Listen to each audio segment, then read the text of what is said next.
Hello there, mathletes. Welcome back to Math Jamboree, where we demystify math problems for you, step by step.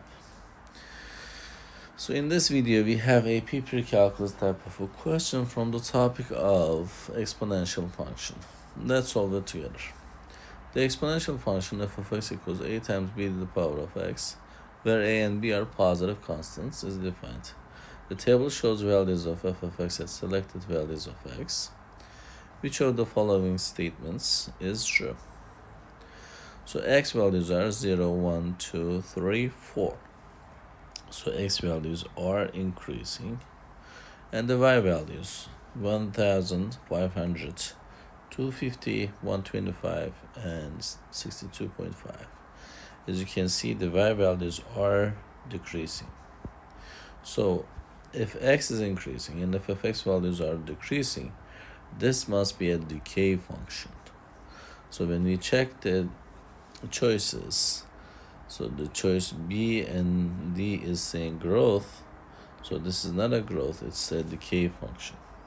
So the answer is either A or C.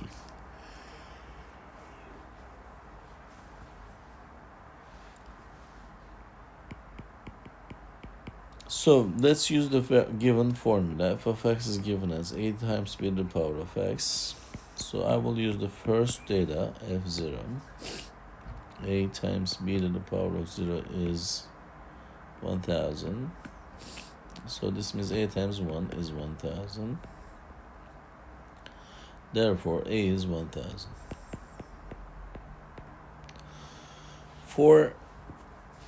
To find the value of b, I'm going to use the second data, f1.